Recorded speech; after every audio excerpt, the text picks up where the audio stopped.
आंवले की ये रेसिपी यूं तो बड़ी कॉमन है। हर घर में आंवले के मौसम में जरूर बनती है।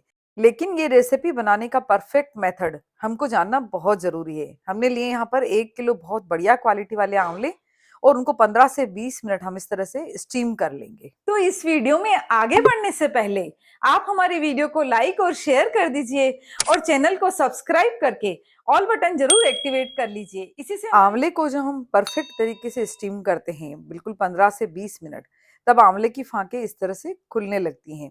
यही निशानी है कि आंवला बहुत अच्छे से स्टीम हो गया है। हर स्टेप परफेक्ट होने से रेसिपी हमेशा परफेक्ट रिजल्ट देती है। हमें इस तरह से इसकी सब फांकें अलग कर देनी है और बीच में से इसको सीड को अलग कर देना है। बहुत ही इजीली हमारा ये काम हो जाएगा। लेकिन इसके लिए हमें आंवले को स्टीम करने के बाद पूरी तरह से ठंडा करना बहुत ज़रूरी है। तभी हम इज़िली इस तरह से इसकी सभी फाँकें अलग कर पाएँगे।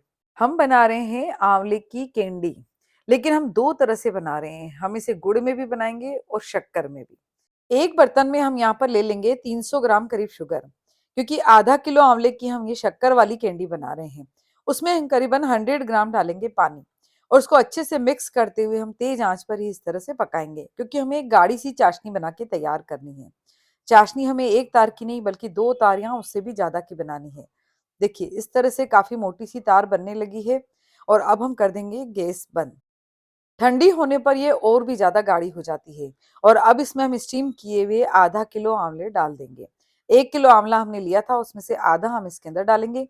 बहुत अच्छे से मिक्स करके इसको ढक्कन लगा के कम से कम 24 घंटे के लिए हम रख देंगे साइड से। इससे क्या होगा कि आंवले अपना पानी छोड़ देंगे चाशनी में और चाशनी की मिठास अपने अंदर एब्जॉर्ब कर लेंगे। इसी तरह से गुड़ की कैंडी बनाने के लिए हम यहाँ पर 300 साढ़े 300 ग्राम गुड़ लेंगे और उसमें 100 ग्राम करीब पानी डालेंगे और उसको भी तेज आंच पर खूब अच्छे से बॉईल होने देंगे। गुड़ हम कितना भी अच्छा ले लें लेकिन उसमें थोड़ी बहुत इम्प्योरिटीज होती हैं, खास करके इसमें हल्की सी पत्थरी निकलती है जो देसी गुड़ होता है उसके अंदर। इसलिए जब गुड़ और पानी बॉईल हो जाए अच्छे से और गुड़ पिघल जाए, उसके बाद हम इसको एक बार छान लेंगे। देख रहे हैं हम बारीक बारीक बारीक काले कलर की पत्थरी इसमें आपको दिख रही होगी। अब हम इस गुड़ को इतना बॉईल करेंगे कि इसमें कंटिन्यूस इस तरह से झाग बनते हुए आपको दिखाई देंगे। क्या निशानी है कि हमारी ये चाशनी बनकर के तैयार हो गई है। देखिए हम करछी से करके इसको मिक्स कर रहे हैं, तब भी वो झाग नीचे नहीं बैठ रहा है, बल्कि कंटिन्यूस ऊपर की तरफ ही झाग बनते जा रहा है। बस हम इसी वक्त पे गैस बंद करके इसको नीचे उतार देंगे। गुड़ भी थोड़ा ठंडे होने पर ज्यादा गाढ़ा हो जाता है, लेकिन हमें ठंडा नहीं करना है इसको। थोड़े गर्म के अंदर ही हमें सब आंवले के पीसेस इसमें डाल देने हैं। आधा किलो आंवले के पीसेस हमने उसमें डाले हैं शक्कर में और आधा किलो इस गुड़ की चाशनी में। देखिए गुड़ को इसने पतला कर दिया है और आंवले ने अपना पानी छोड़ दिया है। गुड़ का पानी यानी मिठास अपने अंदर एब्जॉर्ब कर ली है। और देखिए अगर आपको ज्यादा मीठी कैंडी पसंद है तो आप इस गुड़ के पानी को फिर से बॉईल कीजिए, फिर से गाढ़ा कीजिए और उसमें पीसेस फिर से 24 घंटे के लिए डाल के रखिए। लेकिन मुझे यहाँ पे सफिशिएंट मीठी लग रही है, इसलिए मैं इसको छलनी में इस तरह से छान लूंगी ताकि गुड़ का जो एक्स्ट्रा पानी है वो इसमें से अलग हो जाए। और इसी तरह से जो शक्कर की कैंडी है, उसने भी शक्कर की मिठास अपने अंदर बहुत अच्छे से सोख ली है। और देखिए गुड़ शक्कर का पानी पतला सा हो गया है। ऐसे भी हम एक छलनी के अंदर अच्छे से छान लेंगे ताकि एक्स्ट्रा पानी इसमें से सब निकल जाए।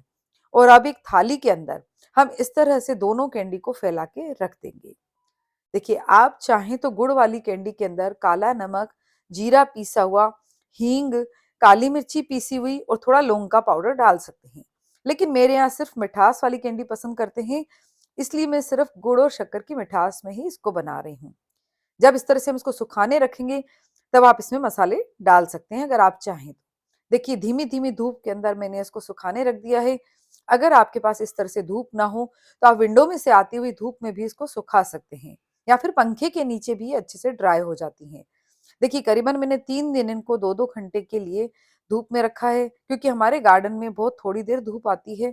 बहुत ज़्यादा कड़क हमें ड्राई नहीं करनी है इन कैंडी को, इस तरह से हल्का-सा सॉफ्ट ही हो, हाथ से ये दब सके, इस तरह से हमें सुखानी है। अब जी ये शक्कर की चाशनी यहाँ पर बची है, आप इसे खूब अच्छे से बॉईल करके और इसकी वापस से आप देसी खांड बना सकते हैं। लेकिन मैं यहाँ पर प्रेफ़र करती हूँ कि इसे आप गाढ़ा करके बॉटल में भर के रखिए, इसका शरबत बहुत ही टेस्टी बनता है। या फिर इस गाढ़े से सिरप को हम नींबू के शरबत में गर्मियों में डाल करके पी सकते हैं। एक जार के अंदर मैंने यहाँ पर कैंडी डाल दी है, उसमें 4 चम्मच मैं डाल रही हूँ देसी खांड। अगर शक्कर पीसी हुई आप इसके अंदर डालेंगे, तो वो वापस से थोड़ी-सी मॉइस्चर ले लेती है।